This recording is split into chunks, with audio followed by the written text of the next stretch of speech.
This evening, Henry Ward will be in conversation with Dr. Ben Street. Ben is an art historian, an educator, and an author.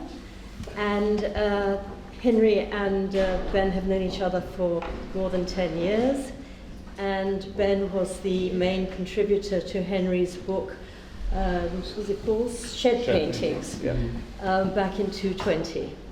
And tonight we're going to discuss the dumb ritual of painting.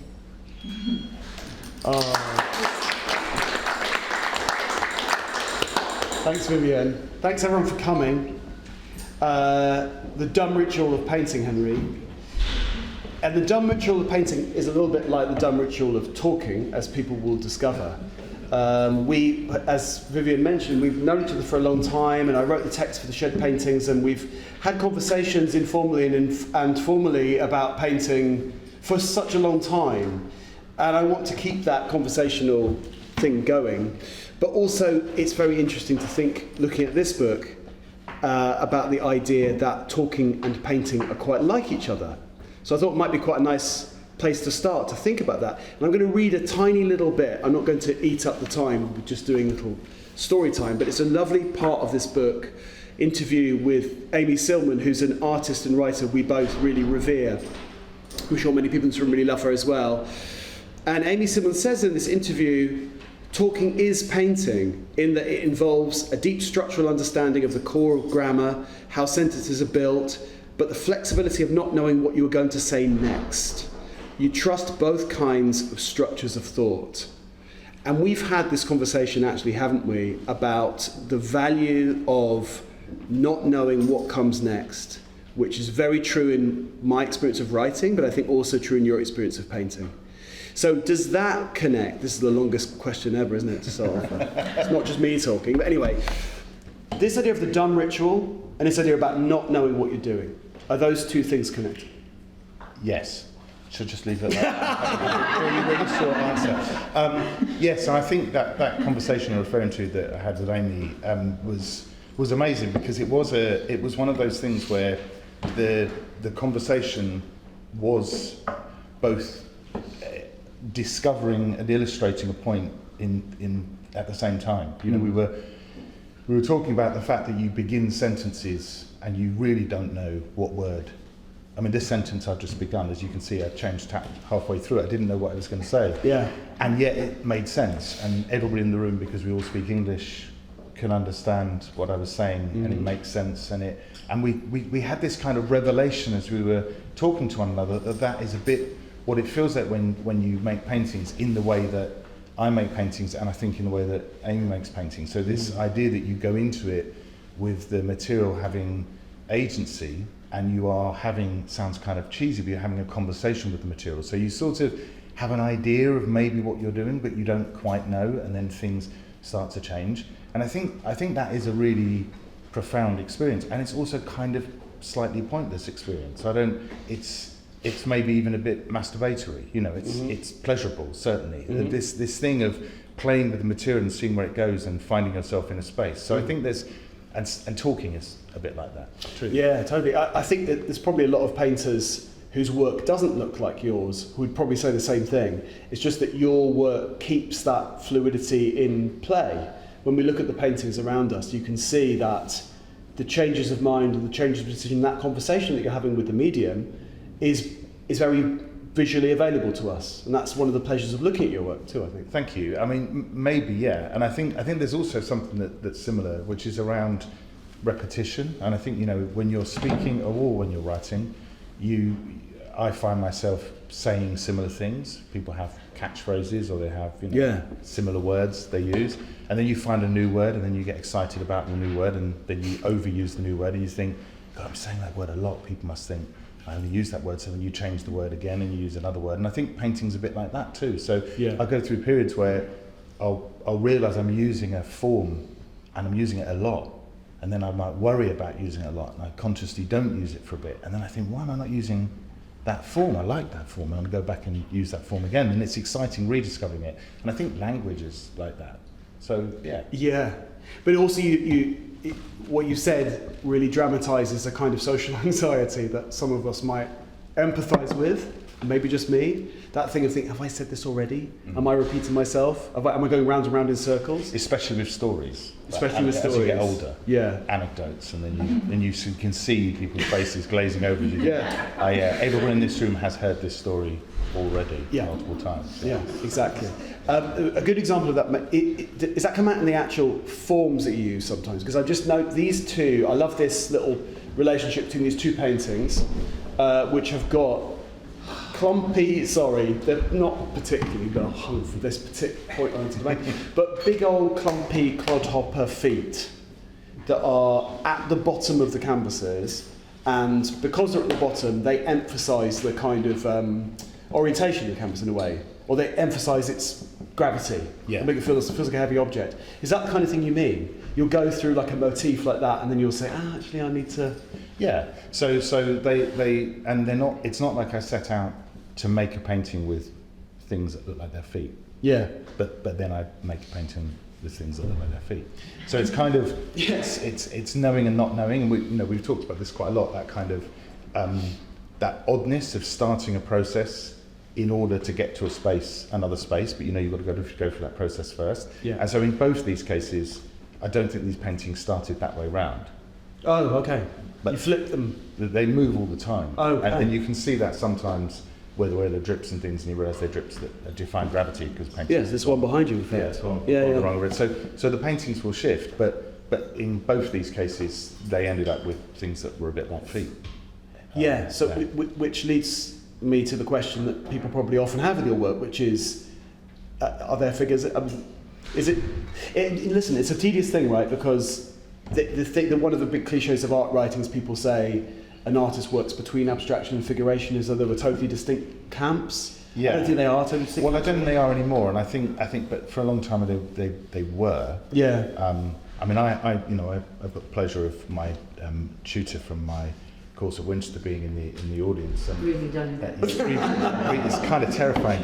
But when I was at Winchester, there were definitely camps, weren't there, Vanessa? I think It was like positions. You were either figurative or Yeah. you were abstract, and actually in Winchester it's pretty scary trying to be figurative at times. But I sort of miss those days in a way. I think there was something quite exciting about the kind of binary conflict about those things, and people are very passionate.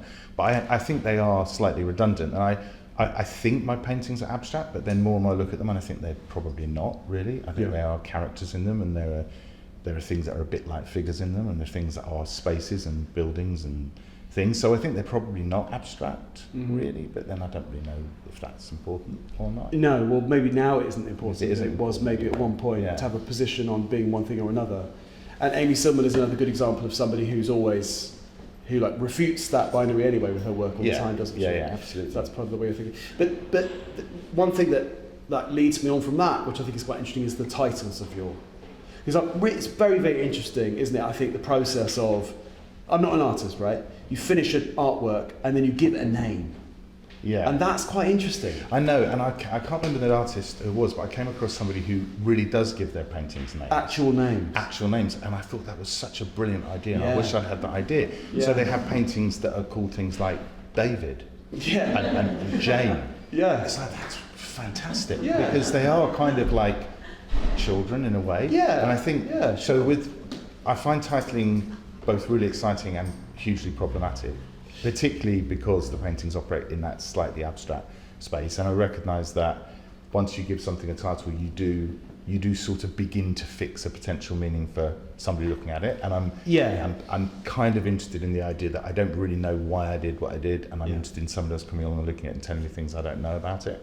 And as soon as you give it a title that's fixed, maybe it fixes the meaning. But having said that, a lot of the paintings have titles that are one word. And often that's using a word that's both an adjective and a noun. So I like the idea that it could be an action, but it could be a thing. But then I've noticed that there's a sort of, and I didn't intend this, but the paintings that come out of residencies where I'm painting in an alien environment very often end up feeling like they're doing something to do with where I've been. So they end up being titled that where I was. Hence Bethany. So Bethany, which is the title of the book, because that residency was in this tiny place called Bethany, which is north of New Haven. It's where the Albers Foundation is. course, the problem with calling the painting Bethany is that is a name, and it is like a child. Or actually, people say, "Is that your wife? Is that your girlfriend?" Yeah. Is that when they realise it's not your wife? It's like, okay, so is that your girlfriend? And you know that's problematic. And then you say, no, it's a small town, and then you know why you know. So it's kind of it's complicated, but they're about the place. Yes. But then other things. I mean, you know, we were talking just before about this painting behind me here, which is a better place to talk about. Was this is called Fanta, and it was called Fanta after I painted it partly because of the colour, but also because I realised it slightly looks like the Picasso interpretation of the Infanta in his 1957 variations of Les Mananas, so it's kind of like accidentally an Infanta, so it's Fanta. So it's kind of working on multiple levels. So sometimes I'm interested in the titles doing that, but I write down, I like words, and I write down words all the time, and I keep notebooks, and I keep them on my phone, and I've got hundreds and hundreds of words that I think are interesting, or combinations of words, and when a painting feels like it's ready for a name, I spend time going through that and going, oh yeah, that. And often I don't know where it came from. So then you were asking me where the title for this painting is, Dumb Ritual. Show. I have absolutely no idea. But it was on your list. It was on my list. That's really fascinating, because to me that's an interesting process, because it's almost like Henry Ward the painter is trying to slightly bamboozle Henry Ward the writer, or Henry Ward the person who has to write the title. Yeah, you put yourself into a quite awkward and difficult position to have to title something, to have to give it a name. So Dumb Ritual is this. Yeah. And it's not an aggressive title, but it's quite a powerful and sardonic way of describing what painting is, isn't it? Yeah, and I mean, Vivian should take the credit for it being the title of the show, because when we were doing a studio visit looking at paintings, we were talking about what the show could be called, and we talked about this painting, and then we had a conversation went, that's a show title, because it does describe, it feels like quite a good description of the activity. So I think there's a compulsion, I'd certainly have a compulsion to make paintings, and a desire to make paintings daily, or to act in that way daily, and it feels really important. So that's ritualistic. It's also really pointless, expensive, messy, takes up loads of room. You're just creating a huge body of stuff that ultimately not many people want, and then you've got to work out what to do with it, and so you feel guilty about that. So it's kind of really stupid, actually really stupid activity. There's so many better ways to spend your time than go into a space and make more paintings. But if you're compelled to do that, then you do it. It's just a bit dumb. Is it dumb because it's corny? No, it's dumb because it's wasteful. It's wasteful. It's yeah. Well, that's kind of obvious question, Henry. The obvious question is, why do it if that's because the way it's a compulsion. Yeah. So, and I think that there's something about it's like in some ways it's the best thing about being alive is being in the moment of making a painting. Yeah. And the worst at the same time. It's troubling, and it's confusing, and it's difficult, and it's stressful, and you always think that what you're doing is actually no good at all. But it's also the most alive you can be. So I think, that sounds really corny, but that's true. But you lean into the corniness a little bit, don't you? I mean, this is not an insult. It's okay. In the beginning, in the essay that's in here, another essay that's in here, the Jonathan Watkins essay, which is really wonderful. The romantic image, we all know about this thing, don't we? The romantic image of the painter spending day after day at work in the studio, But despite the cliche, this is a sought-after state. That's really interesting, isn't it? Yeah. Because it's something that, we tend to associate with a very hackneyed idea of what an artist is, especially a painter. Yeah, in a garret. Yeah. Probably drinking absinthe, and then accidentally paint, terps, getting upset, slashing the cat, all those things that are ridiculous and cliched is also kind of quite attractive in a way, but a bit like, I don't know, riding a motorcycle, that kind of thing. It's got a similar slight kind of sense of romantic, rebellious madness, which it actually isn't really like that at all. But this, what is interesting to me, I think, and is that this equivocation that you do when talking about your work, which is I'm really drawn to this, but also I'm aware of that, and I want to do this, but is kind of in the work too. I think. Okay. To me at least, lots of things feel quite contingent in your paintings, like something comes to life, something becomes visible, and then kind of disappears or gets submerged or something like that. So yeah, I it think feels like it's part of it. I think that's very accurate, and I think there's something about iteration and layer. Yeah. So I've always painted very fast. So I remember when I first really got into painting, I don't know, 17, 18, and then onto foundation, I would make paintings incredibly quickly, which I realised quite quickly wasn't a very good thing to do, because you were dismissed by peers quite quickly for making things really fast, because it wasn't serious. And actually I don't think you can necessarily control that. I couldn't control that. I tried to slow the process down, but it's like, no, it doesn't work like that. I've got to paint really fast. So a painting like these large ones in here, the surface is covered in 20 minutes. Yeah. Like that's how that initially it gets covered very, very quickly. The difference from when I was 17, 18, 20 and I was painting a painting in one shot and going it's done is that the paintings now sit around for months, if not years. So a painting might start in 2018, maybe finished in 2025. Yeah. But the actual phases of that painting are rapidly painted. So there's an interesting, I think, rhythm happening between rapid gesture and work and slow kind of thought and process and layers. And so I think when people talk about kind of the prevalence of time-based media and the kind of explosion of that, I think painting is time-based media because it takes time, and what you end up with is, especially as a painter looking at painting, and I love going and looking at other people's paintings, I like seeing the process that the painting has been through to reach where it reached, and I'm interested in why something is left the way it is. And in my own paintings, I feel like there's we started by talking about this idea of a conversation material. It's almost like a conversation with myself at various points in the painting as well, because the best thing about painting is the surprise at things I did, because I painted them. I don't remember doing it, or I don't remember making those decisions. Why did I leave that bit there, or why did I have that colour poking out from that colour?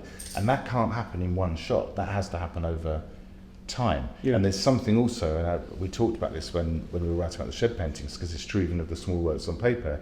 There's something about the way that something will shift. It picks up on something else we're talking about that, using the same words or using the same visual language and then changing. What's exciting about a painting that's hanging around for a long time is that you end up with visual language from one time meeting visual language from another time. And then you have a conversation that's impossible to paint in one go. So something like the green painting there, that was started in Burgundy in France when I was doing a residency there last summer, and it reached a period while I was out there where I thought it was probably done everything it wanted to do, and then it sat around in the studio for about 3 or 4 months, and then it suddenly suggested it didn't want to be the painting that I thought it was in France. And so I was painting something else, but there are bits that are there that were absolutely about being in this studio in France, and now they're meeting bits from the studio in London that's doing something completely different. So I think that I'm interested in that. I don't really know. Something like that. Well, that's something that's visible to you and apparent to you as a view of your own paintings, right? But it's also interesting, this thing about time-based media. Yeah, that's a phrase that I've railed against in the past, because I think it all is. I think, literature is time-based media too, right? Yeah, but in a weird kind of way, photography isn't.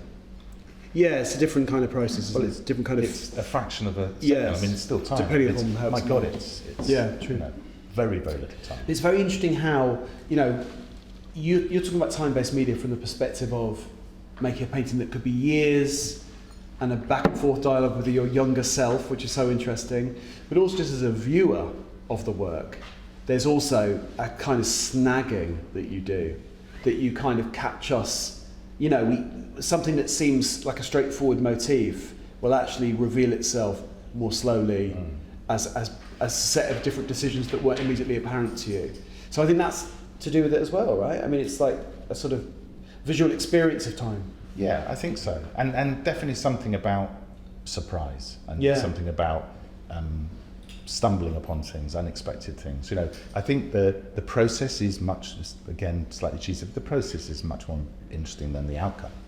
The journey of going through the painting and finding things in it is more interesting than the actual finished thing. And in a way, the finished thing is the least interesting thing about the painting for me. So, it's at that point when I really don't think there's anything else I want to do. that it can go away now because it's finished. Yeah. And I think there's something interesting about the language around that. I was having a conversation with somebody else recently about their painting, and they were talking about, they actually used the word execute, which I thought was really interesting. They were talking about executing a painting. And I said, my God, really? You know, are you taking it out the back of the studio, putting a gun to the back of its head? And they said, oh, I didn't mean it like that. And I said, my God, it sounds like it though. You know, Yeah, it does. executing this painting. And I'm not really interested in executing the paintings. I'm not really interested in finishing the paintings. I'm interested in painting the paintings. And then there's a point at which they are no longer interesting to be painted, and then they can go away. Yeah. What was that line? You know a painting is finished because somebody takes it out of the studio. De Kooning said it. Yeah. Yeah. Amazing. Somebody else takes it away, yeah. Should we talk about these residencies then? Because you've discussed how the place is so significant, and really specifically, like literally the room where things are made in. Yeah. Because the thing, I haven't revisited it, but the Shed Paintings essay, I was just talking about this, like the particular kinds of game-like, parameters of working in a particular kind of environment. That's obviously something that you're very attuned to, or it's part of your work, right? Yeah, but never it was never intentional. I don't think I thought about that actually until you wrote about it in relation to the things made in the shed, and then I realised when I went to do a residency, the first time I went to do a residency, I realised that actually the physical environment completely impacted on the work in a way I hadn't expected, which was surprising, because I sort of imagined that I was in some kind of bubble when I'm painting. It didn't matter what was outside the walls of the studio because I was in the studio, but actually I realised it did matter. Yeah. The book is largely about going to this extraordinary residency in America for nearly 3 months and being completely on my own in the woods in a cabin, and just painting, and it was extraordinary, Yeah. It's so fascinating that, because it is a world away, almost literally a world away from your regular context of practice, right? Yeah. So is that what you, first of all, I mean, the paintings that you produced during that residency, can you compare your experience of getting to the space in the first place and the work you produced in that space? Yeah, so I think what would be good, we talk slightly about just before going. So I, like so many other people, I had to fit painting around lots of other things, working, teaching, domestic life, everything, that you, family, all these sorts of things. So painting gets kind of squeezed in around the edges of these things. And then I knew I was going to the Adler's residency, and I knew that I wasn't going to have anything except being in a studio in the middle of nowhere for nearly 3 months, and I was really excited about it and thought this is extraordinary. And then my middle daughter, who is extraordinarily sharp about these things, she's normally spot on. About 3 days before I went, she said, "What are you going to do if you get there, and because there's no distractions, you actually can't paint?" Yeah. Which was a bit terrifying, actually, because it was sort of in my head. Yeah, and then she vocalised it. So I remember kind of flying over thinking, shit, Yeah. what do you do if you've got all this time Yeah. in the middle of the woods on your own and you can't paint? Because what else am I going to do? I mean, it's like winter, and anyway. So I was a bit scared, and I got there, and initially, sort of got the plane to New York, spent a few days in New York. That was amazing. Got the train up to New Haven, was met by the guy that runs the residency at the station. He drove me to the cabin, dropped me off, and then said he was going to San Francisco and he'd be back in 10 days. And Wow. great. And then he walked off and drove away, and I was in this cabin in the middle of these woods. Yeah. And it started to get dark, and I just thought, shit. It's a horror film. Because it was like being in a horror film. Yeah. And there are two cabins, they're about 50 metres apart. And for some reason, the other cabin, which should have had another artist in, was unoccupied, and was unoccupied for the whole of the first month I was there, because that artist couldn't get there. So I initially it got dark. The studio window, which was huge, had no blinds. Just looked down to the woods. The woods are creaking. I was like, oh, this is ridiculous. Went upstairs, drew the blinds in the bedroom, which was the only room that had any blinds, and just watched a film on Netflix and thought, maybe this is what you do for 3 months, because I can't imagine doing anything else. Then the next morning got up and thought, I have to start something. So I started making works on paper like I was making the shed. And the idea was, I just need to fill this space with things that Yeah. feel familiar. Yeah. And there was something interesting actually about the painting being the one thing that then suddenly was the familiar thing in this incredibly unfamiliar environment that felt in some way like it was like a supportive, they were like friends actually. These paintings got, I feel this feels okay. Yeah. And then after a few days, I mean, initially I'd done thinking, I'll just do that. And then after a few days, I was like, no, I want to do other things. So I kind of drove to Newhaven and bought loads of materials. And then what happened was I turned into sort of painting monk. So I'd get up at 6 and I'd be painting before 7, and then I'd have to stop and force myself to go for a walk around the lake so I wasn't complete that, and come back and then paint, and then I would be painting into the small hours, and I just painted every day. Wow. And it was absolutely amazing. Yeah. I thought, wow, I'll just do this for the rest of my life. This is incredible. It was fantastic. And then after a month, the other artist turned up. It was like, oh no, because they were kind of knocking on the door, asking for a coffee and saying, your light was on at 1 a.m, what were you doing? And I was saying I was painting, and they're saying, weren't you scared? And I was saying, initially, I am now. for it. But yeah, Okay. it was. Wow, it's amazing. It's very interesting that you mentioned this idea of it's almost like the paintings were company. Yeah, they were company. Yeah, They're alive, these little things, maybe. Or they have a life to them. Maybe sort of. Yeah. Yeah. But then I don't know. That makes me think it's like these kind of cliches, isn't it? I remember sort of reading, like as a teenager, reading Van Gogh's letters and him talking about arriving at the Yellow House on his own and hoping that Gauguin and others would then join him and he creates a colony. But initially, what did he do? He filled the house with certain kinds of paintings to make it feel like this was his space. And I think there is something about that that's quite an interesting thing. Yeah.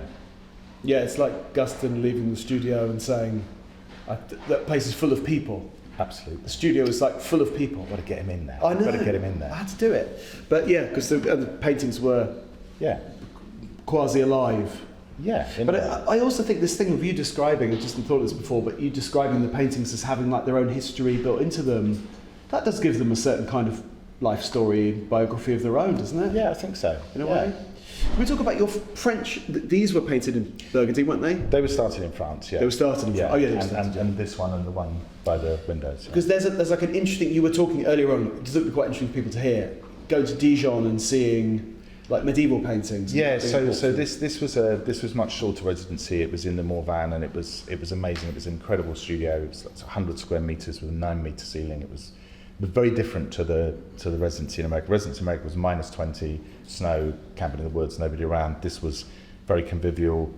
The host would open a bottle of wine about 6 o'clock and wave and say, "Do you fancy coming on the terrace and have a glass of wine?" It's very nice. And there was sort of doors that opened out from the studio onto an orchard and go and help yourself to stuff. It was like 38 degrees. It was lovely. And I went with masses and masses of materials, thinking I've got everything I need. And then the same thing happened again. That within a few days, I realised I was just burning through materials. So I had to go to Dijon for more materials, which was a 2-hour round trip from where I was. It was a like 80-odd mile round trip to drive to Dijon. So then you get to Dijon to buy materials, you might as well spend a bit of time in Dijon. And Dijon has this fantastic museum of fine arts that was free, which is, a lot of places in France you have to pay every time you go in. And they've got this entire floor devoted to medieval paintings that are just extraordinary. And I found myself going every time I went, becoming more and more obsessed with the flaws in these medieval paintings, these kind of peculiarly twisted spaces and weird perspectives, and they fed directly into the paintings and still are a little bit. I'm kind of conscious of things that feel a bit like flaws. And it was that one. Not everyone can see it, but that one over there in that bay over there is a really good example. The green one has a bit. This kind of checkerboard, little hints of a checkerboard floor that's slightly broken up. Yeah, it's really interesting because many people will have been to the Siena show at the National Gallery. It's full of that kind of incredible, strange knowledge of space that you get in those. A kind of like it's quite lived in some ways. It's like you're actually moving through the environment. It's really interesting because I think it's it's always interesting to hear what artists are looking at, because you're working in this very committed, dumb ritual way inside your own environment and working and responding to your own work, that you're, it's interesting to hear what you're doing outside of that environment. Always looking at other painters. All the time. Yeah. But who do you look at? Who's feeding you at the moment? I mean, always Guston. Yeah. Always. And then at the moment, who am I looking at? Gosh. Joe Bradley. I loved the show at Vienna, and I didn't think I was going to like it. So I've liked his work for a long time, and then I read about this show, and it's called Animal Family or something, or Animal Circus or something like that. And I thought, I think it's leaning a little bit too into something. And then I went, and I thought it was just phenomenal. And it was like they look like children's jigsaw puzzles or something. This is kind of fantastic structure to them. John Walker, I look at a lot. Basil Beatty. And there's certain kind of touchstone artists. Oxlade. I'll dip into when I need a little boost. Sure. And then just generally, I just like if there's a show on of a painter, then I'll kind of look at it, because I think it's good to keep looking at paintings. I mean, you were talking about Basil Beatty, obviously amazing, and John Walker, the older generation painters. Yeah. Do you ever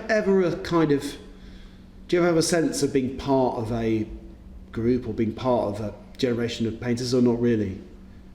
I don't know really. I think there's a lot of people. There's a lot of painters these days. Yeah, they're everywhere. There's a lot of painters. So and there's lots of young painters, and then there's lots of slightly less young painters. There's lots of like painters a bit younger than me, and there's lots of painters my age, and there's older painters. There's just lots of dead painters. There's lots of dead painters. Lots of dead painters. Yeah, and there's painters yet to be too. So there's loads of them. That's true. But they're all in the mix for you. You're not. I think so. I think so. I'm not.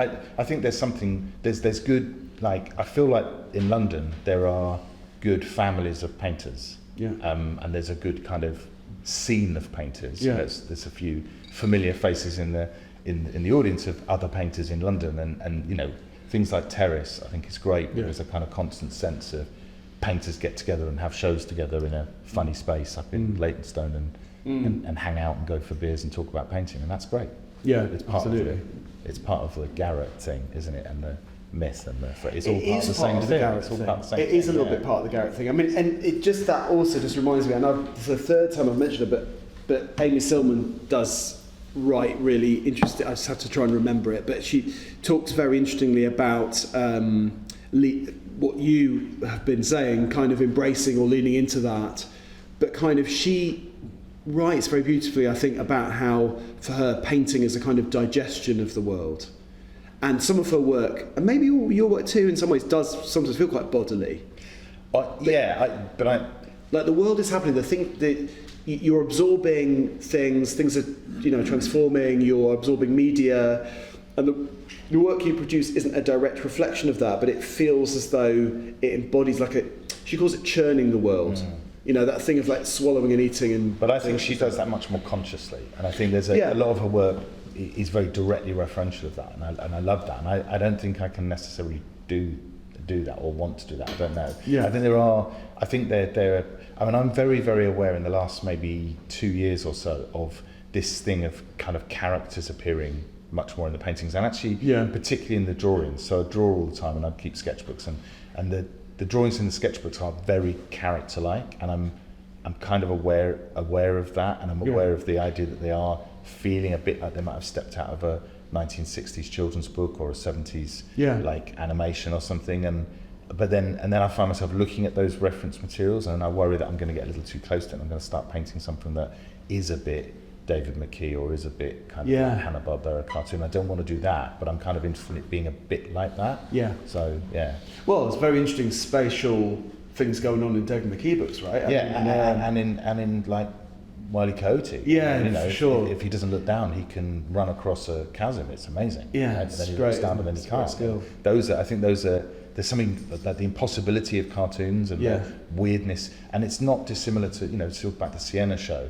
And when you look at some of those panels and paintings, and you look at a floor and then a scale, and it's like looking at a cartoon. For sure. Where it doesn't matter, the scale is irrelevant because it's symbolic. So I think there is lots of those things. I'm conscious of those things, but I don't want to be too conscious of those things. But I know they are in the painting. But they're also in your past as a painter too, right? I mean, didn't you start off by making paintings that were more directly referential to cartoonsy stuff? Yeah, I mean, or like Disney. Well, yeah. So post Winchester. So Winchester sort of figurative mainly, and then kind of went abstract towards the end, and then when I started painting again after art school, it was very figurative, and then it was very directly referential to Disney and cartoon language generally, but also sort of collage. So I painted a lot of paintings with you know, the German photographer August Sander did the kind of extraordinary citizens of the 20th century portraits. I had that book, and I would just lift those characters out of that book and put like omelette chefs in a Disney castle, that kind of thing. And they were very contrived paintings, like incredibly contrived paintings, really planned and organised and meticulously painted. And I think they're kind of interesting-ish looking back at them, but they feel very contrived. Yeah. And I'm interested in that language, and I'm still interested in that language, in the language of collage, and then things. You know, some of these paintings, some of the kind of edges of shapes feel like they may be cut out of things. So there's you know, that language feeds into the paintings, but I think now it comes through the formal act of painting, less rather than a planned decision to make a painting that's doing that. Yeah, but it's kind of in the it's definitely background somewhere. Yeah. And those, I mean, you say contrived, and that's an interesting word to use, isn't it? Because it's almost, they sound, I haven't seen those before, but in my head, they sound like quite resolved as paintings. And what you seem to be doing with your paintings is leaning into a lack of resolution. Yeah, I think that's probably true. I think you know, we're talking about paintings made nearly 30 years ago, and they were, I think I was making paintings. Yeah. Like I wanted to make paintings, to have sets of paintings. And now I'm not as interested in making paintings. I'm interested in the process of painting, when it happens to result in paintings, which is more interesting than planning to make a painting. Yeah, makes sense. Yeah. Have you ever let a painting go and then regretted it? As in you've gone, actually... As regretted it because it had more, I wish I still had it, or... Oh, yeah. No, definitely. No, there is a thing, and this is something actually that Amy and I talked a bit about, of, you know, painting will go away, maybe goes away to an exhibition, and then it comes back, and then you just rework it, which I know is a nightmare for a kid, because then they're phoning up and tell someone it's now interesting and go, it's gone. But that, you know, yeah, absolutely. And in fact, you know, where the paintings sit in my studio, in the sort of storage part of my studio, I love pulling out something that I thought was finished 3 or 4 years ago and going, oh no, it's not. And it's the best thing in the world to just go in and just, and often you get rid of the entire painting in doing that. But that's also really great, you know. And I think we talked about this earlier about the relationship between talking and painting, but also the relationship between writing and painting. And something Amy said, we were talking about, you know, that you create a part of a painting and it's brilliant and it works really well, and then you are absolutely screwed, because you're going to spend the rest of your time in that painting trying to make everything fit the thing that's so good. And you know that what you've got to do is get rid of the really good bit, and then the whole painting can become itself. Definitely. And you know, I remember with writing that thing really early on, trying to write some poems, and my dad saying to me, you know, I was saying, I've got this line and it's such a good line, and him saying, right, cross the line out. I was like, what? He said, the only way you're going to write a decent poem is to get rid of the one line you think is good, because you just can't build anything about it. And it's so true. I think it's true of so many things you make. So that sense of kind of the gutsiness of knowing you've done a really peachy bit of painting and then getting something else and just getting rid of it is a great feeling. Yeah, for sure. Because it means that why is it such a great feeling? Because it means that you're not being too romantic about it. Maybe, but also perhaps it's just like, maybe that's why people like graffitiing walls or making windows. There's something really quite exciting about destroying something. And if you've done something really great, there is honestly no greater for, even if you're not a painter, I suggest doing this. Like, if you've got a nice bit of your house or something you really like, go and get some really thick paint, a massive brush, and just do that over it. You'll feel great, and especially if the drips go on your expensive carpet or something. I mean, there is something really lovely about taking a big brush loaded with stuff. Just, it's great. Absolutely. And that's the thing. I mean, that's, you know, talk about why paint when it's such a stupid thing to do. It's because it feels so great. Yeah, absolutely, definitely. And also, it's a pleasure-giving thing too, right? I hope so. Yeah, I think that we can all agree that your work gives pleasure. Oh, that's very sweet.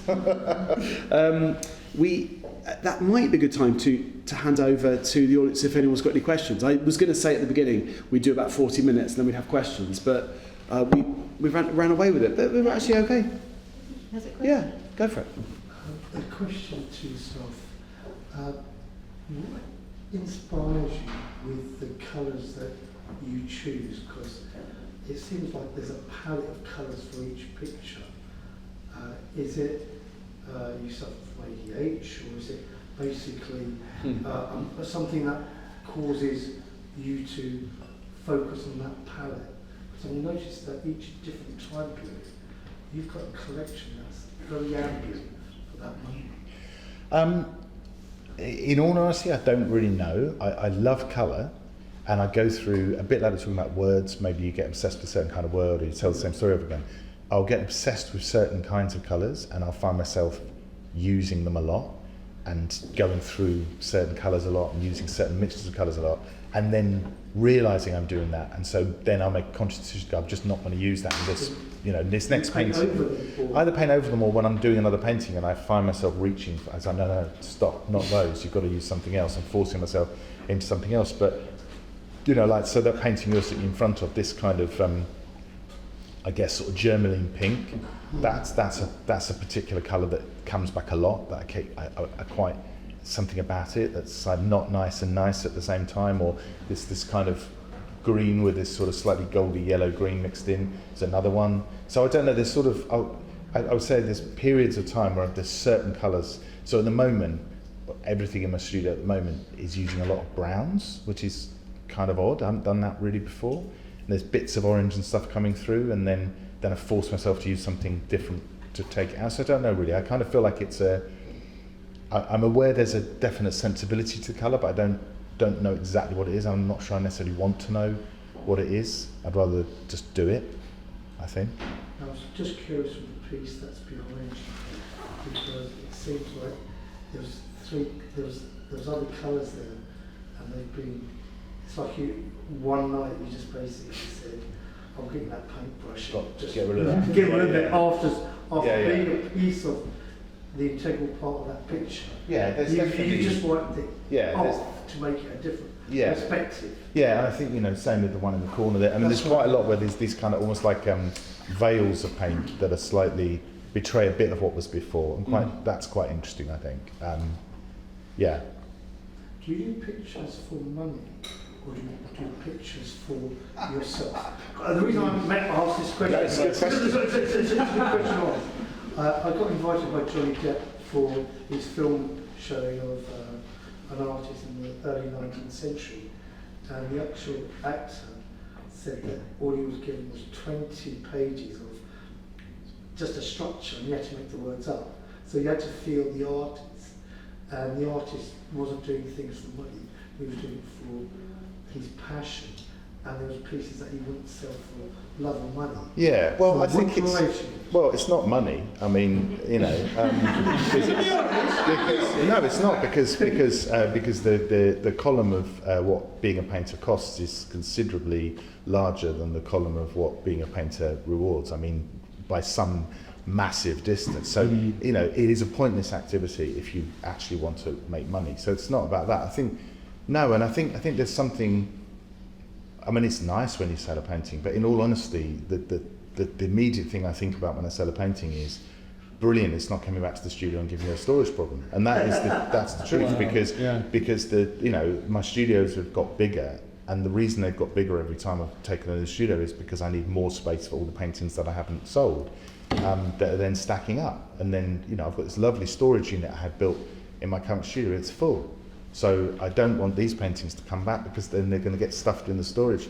Not really bothered. I mean, of course, the money is also great because it pays the studio rent, it pays for more paint, it pays for more canvas, and that as well. But beyond that, I don't know. It's not really. I mean, I guess when you sell something on a really basic human level, there's some validation going on there, that somebody's seen what you've made and they've gone, I like that enough. I'm interested in looking at that enough that I'd like to have it and put it in my space and look at it more than just this one time. That feels good. And when you have somebody who's acquired a work and they say, I really love looking at your work, or they'll send you a photo of it in their house and they say, I'm still liking looking at your work. It's like, that's really nice, that's great. Like, you make something, you put it in the world, and somebody wants to spend time with it. And I buy other people's work, and then I sort of ask myself, what is it about? Why do I really want that particular piece of work on my wall? And I think that's, I don't know, but it's not really the money. I think the money thing's a bit hollow, actually, in lots of ways. One final question. I know it's a squeezy one. Have you played with technology like AI? No. In their pictures, or would you? Don't do that. It's really scary. It's going to look. Go and watch Terminator films and then just avoid AI. I'd be thinking it's badly. There. So you're very enthusiastically had your hand up. Could you describe or explain what's your actual starting point of the painting? How's your thinking begin in your thought process and actual action of the painting? So the thought thing is really interesting because I think about painting most of the time, and if I'm not at the studio, I'm convinced I've got great ideas for what I'm going to do when I'm at the studio, and then I get to the studio and I have no idea what I'm doing, and I'm really bad at looking at notes I've made in my sketchbooks, and so I don't go in actually with a plan. And the best thing about the only thing I could describe is I normally have to have a set of jobs in the studio that are not painting in order to get into the space and being able to paint. So there's something about peripheral vision that's really important. So if I have to tidy the studio up or make stretches or do admin on my laptop, that's a much better way to start the day at the studio than it is to go in order to paint. If I go in order to paint, I'm really in trouble because I actually don't know what I'm doing, and I have to kind of trick myself into it by seeing it out of the corner of my eye. Actually how it physically starts usually is with kind of drawing, actually. So it's normally I'll draw some forms on a surface in order to stop it being just a blank surface. Forms like I don't really know. doodles. Kind of, yeah. So shapes, something maybe that I've thought about. I think, I don't know, maybe I think the painting needs a big shape, or it needs some smaller shapes, and it starts like that. And I know that it's not going to be that, but again, it's about doing something to get into the space where the painting can start to have some agency and start to suggest things and do things. And then normally I have maybe between 10 and 20 paintings on the go that I know I'm working on at any one time, often of different sizes. And so they'll come in and out, and I might start on something and then it gets tucked away and I don't look at it for 3 weeks or a month. And then other things have worked on more consistently, and then they go away, and then I think maybe they're finished, and then they come out, and then they're not. And then they get turned upside down, they get covered. So it's a kind of a constant moving thing, really. And maybe it's hard to nail down when a painting starts, apart from the obvious that it's blank and then it's not blank, so something started. But it's all to do with formal plastic ideas of shapes and colours, so they are abstracted, they literally exist in those non-namely, tangibly storytelling. They're abstract. Yeah, I think so, but then I guess that's what I was saying about not being sure about these terms. So I think they're definitely about formal things. I think that's true. I think I'm interested in shape, I'm interested in gesture, I'm interested in how shapes sit with other shapes, I'm interested in how paint applied in different ways sits with paint applied in other ways. So they are formal paintings, but are they I don't know. I don't really know what that means. So I don't know. They're also things, I think. They are concerned with things and spaces. So, and I think there's something about, if I have a real intention for a painting, I mean, I know it's always going to be bad. And to get past the intention, into a space where I'm starting to be surprised by what I'm doing, and I'm starting to be, we've mentioned the great Guston already. I'll mention him again. There's a lovely bit where he talks about going into the studio, and when you go into the studio, you've got everybody on your back. You've got your peers, you've got your friends, you've got your family, you've got all the painters that you hang around with, you've got all the painters you've been inspired by, you've got the whole painting history, and everybody's hanging out within the studio. It's really crowded. And then as you paint, slowly those people disappear, and eventually, if you're really lucky, you're left on your own. And then if you're really, really, really lucky, you leave. And that's when it really happens. And then you can come back into the studio this morning and go, my God, did I do that? And that's, again, it sounds really cliche, but for me, the most exciting things, even looking at these paintings in this show now, are looking at things thinking, I really don't remember making that decision at all. But I've made the decision to do it. And I also did it because nobody else painted them. So that's the sort of magic space of painting. You may have stolen that from John Cage as well. Just Admits it. oh yeah, quite probably do. That's pretty good. I don't know whether this is a question, But I really like you starting with, I don't think you said thinking, but this thing, and speaking and conversation, and how we speak to each other, and then surprisingly somebody speaks back to you, which I've become more and more interested in the idea that the verse is the important part of conversation. And then you sort of, I don't know what you did, you've taped it, but you've joined it up to making paintings. And all the time I've been sitting here, I feel entirely because of the accident of where I'm sitting or how I'm sitting, these pretty annoying sculptures are lurking here. And I've been thinking about, they're pretty knowledgeable. You know, do they come from an engineer? You know, do I care how I name somebody? But do they come from an engineer? Do they come from a designer? Somebody's quite thoughtful who did that, and they're left here. And of course, the convention is you walk backwards into sculpture when you're looking at painting. So what came over me was the idea that how stupid it is that sculpture departments are next to painting departments, but they probably aren't anymore. But they were when we were children or boys. And I sort of want to know what you feel about the deliberateness of making sculpture, or the apparent deliberateness of making sculpture, because I think it's kind of lurking. Well, I mean, I've gone through periods of making objects, and but I don't know if I'd ever really, I don't know. Well, so about 8 years ago, I think, I was really struggling with the idea of what to paint, and I think I'm still beholden to society. I had to hang it on something. I found it very hard to just make a painting, so I wanted to kind of hang on something. And so I went through a period of sort of painting from certain motifs, but the problem with any motif was that they're really loaded. You know, as soon as you paint something that looks like something, people say, "Oh, you're making work about this," and I'll be like, "No, I'm not interested in that." So I went out into the street and I picked up lots of bits of stuff I found on the street, and I went home and I sat at my table in my kitchen and I made an object out of them. And I thought I would make these objects that were real materials, and then I would paint these objects. And I tried painting them, they were terrible. But the objects were quite interesting. So I started a whole strand of making these tiny objects that had rules, which were that I could only use the material I found on the street. I wasn't going to use any other materials, no glue, no tape, nothing. So these objects were made, they're very small, and they were made out of things that were wrapped around the end, arranged, balanced, propped under one another, stuck inside one another, and so on. And I realised that whilst I couldn't paint them, they shifted the way that I was thinking about painting. And I started to think about the application of paint in a much more sculptural way of wrapping paint around other paint, wedging paint inside other paint, propping things under.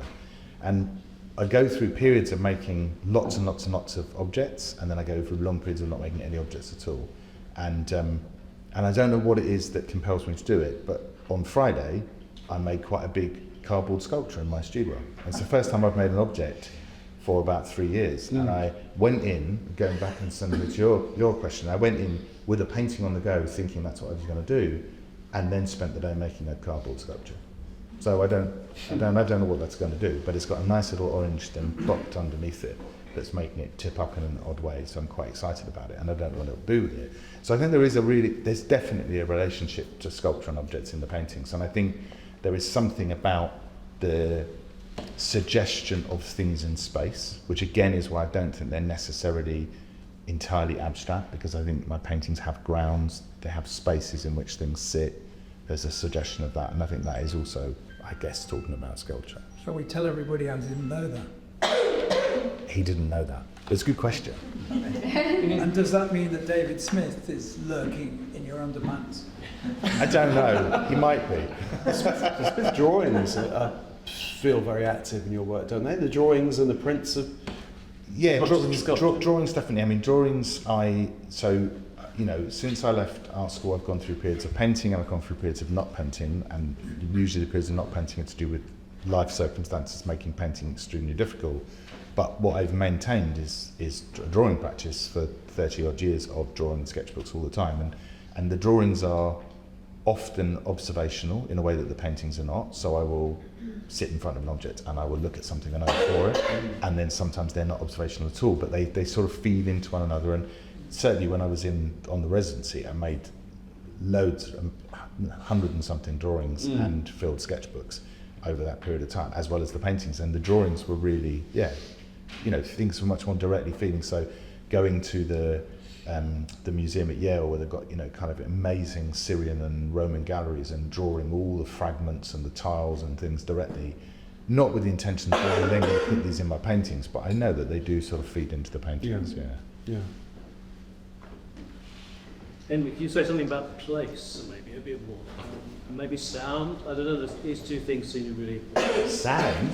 Sound of things around you. The thing is, I listen to music when I paint, and I've got really good headphones, so actually the sound is what I'm choosing to listen to music-wise. But it could be like, it could be a Diatown, or it could be somewhere else. It could be somewhere. I think there's definitely, I think there is a relation. I do think about painting in relation, again, it's a bit cliched, and unless you mentioned John Cage, but I think there is a relationship between painting. I think between painting and music, it's quite interesting. And also just the acoustic of the spaces you're working in. You work in a shed. Yeah. And then when you're in New Haven, no, when you're in the States, you've got a massive studio. It's a huge studio, Yeah, so that I mean, maybe that's a subconscious way that acoustics could feed into. Yeah, I guess so. I don't mean, space, absolutely. I mean, the thing about the shed that Ben's talking about, so this was, it was particularly in lockdown when my studio closed, and the only place I could paint was the shed, and I'd always gone out to the shed, and so the shed became like the place of practice, and it's not set up really, like, it's a shed. So imagine if you have a shed, think about what's in your shed. That's what's in my shed. So crusty tins of paint because we think we might need it when we need to touch up the kitchen, garden tools, other tools, stuff that we don't know really what we're supposed to do with, boxes piled up. So the space for painting, there's nowhere to sit, there's nowhere to step back, there's no heating, it's awful, and it's tiny, and so the only reason to go in the shed is to paint, so there's no thinking time. So there's rhythm between those spaces, and once the studio opened again, you go to the studio, I realised how much time I spend not painting in the studio is as much time as painting, but not in the shed. The shed is pure production. It's like nose to the surface. So that's kind of interesting, that idea of a place of painting and not thinking, and then the idea of the studio being a place of thinking. So this idea of a space being about looking, thinking, dozing, listening to music, drinking coffee, reading books, scrolling on the internet, and not painting. But that's also really important. Yeah, for sure. Yeah. Inactivity, but it's very active. Yeah. And then you're seeing things out of the corner. You're back to the peripheral thing. Absolutely. Then long enough scrolling fantasy houses on estate agent websites, eventually the painting tells you what it wants you to do. Yeah, it's waiting for you to finish. Yeah. Speaking of which, we've got 5 minutes left. Look at that, very slick. Do we have any questions or comments that you want to ask now? Yeah. Could I just ask if they ever go too far and they're irretrievable? Because it's a very open-ended process. And you talked really eloquently about this idea of destroying, and there's a Per Kirkby said a lovely quote that we build on ruins, and that sort of thing that generates another. But also I remember Amy Silver saying she just sometimes her friends are saying, don't stop there, just stop. And she doesn't, she goes much further, and then it's irretrievable. So is there much of that irretrievable thing, or do they get turned to the wall and there's a possibility that they can live? I think it's a mixture. I mean, do I reach points in paintings where I think they're irretrievable? Yes, of course, all the time. And I think, I think there's a point where the surface just becomes too laden with material that it's going to speak too strongly to what you do next, and then it will come off and get thrown away or cut up or slashed and destroyed in that way. But yeah, that thing about things going past a point is really interesting. We talked about that with the taking photographs of work. And the fact that now that's so easy to do, so you can photograph your work on your phone as you're working on it, and then you can be in bed at night, you can be scrolling back through, and we're saying, is there that point where you scroll through and you go, oh yes, and you go, oh no, and of course that's all the time, that's all the time, and you think, And so then do you have the courage to stop after 40 minutes? I don't know. It's, does it matter? I don't know. Because a lot of your surfaces are really fresh. You can see they've been worked, and there's been other kind of lives or thought process, call and responses going on. But they've also got a real kind of freshness to it as well. So it's an interesting. Thank you. Any final? Anne, hi. Just a quick one which leads on from that about sort of art teachers being able to take away a painting from a child and then knowing the right time. So what would you do if you were a Minister of Education? Or, you know? Oh my God, how long have we got? Okay, so if I was Minister for Education, specifically about art education or just generally? Okay, so I think very quickly, whistle stop. Okay, so I think that we have a huge problem with the devaluing of art education from the beginning all the way through. So to some extent, it still exists in early years, but as soon as you arrive at primary school, forget it, it's being squeezed out. So I think you need to, the first thing the Education Minister needs to do is completely change accountability measures for schools. So as soon as you change accountability measures for schools, you change school behaviour. So we've got an education system. I really didn't think I was going to be talking about this evening. We've got an education system which has given autonomy to head teachers and to trusts and academies. But then the accountability measures force certain behaviours. So schools have budgets and they can spend those budgets in all sorts of ways, but they'll spend the budget in the way that they're going to be measured on because their jobs rely on it. So change accountability measures to include art, change Ofsted measures to include galleries, museums and art, and you'll change behaviours. And as soon as you change behaviours, there'll then be a demand for a different kind of teaching. So that's one thing. That would be day one. The next thing you need to do is you need to attract more interesting people into professional teaching. So there's a big problem with being involved in teaching as an artist, okay? The artist teacher is at the bottom of two food chains. So if you are an artist who's engaged in teaching, you are not as serious as the artist who isn't. And you see this across the whole of our cultural sector. So even things like, for example, anecdote but true, when the Yorkshire Sculpture International was working, and it was going to be a treadmill and they'd never managed another one, but when they did the first one, they had artists working on education projects and they had artists working on the triennial. And the artists working on education projects were called creative practitioners, and the artists who had exhibitions as part of Yorkshire Sculpture International were called artists. Oh, wow. Why? Yeah. Who made that differentiation? Well, because if you're engaged in education, you're not serious. Now, the reason you're at the bottom of two food chains is because if you're a teacher of art, you're also teaching the least important subject in the school. So you're not a proper teacher. So the artist teacher is not a proper artist and not a proper teacher. That's a big problem. Now, I also think it's a huge opportunity, but that's a whole other talk. So I think you need to change status. Now, I think that you should stop calling it 13 weeks holiday, and you should say it's 4 weeks holiday and it's 9 weeks of non-contact time to plan and prepare, because that's what teachers should be doing. And I think all teachers should be paid full-time and salaries should go up. And they should only be in school 3 days a week. And the other 2 days, they should be active research. And then you increase the accountability measures to make it, if a teacher is doing that and not active research, just sack them. Yeah. There you are.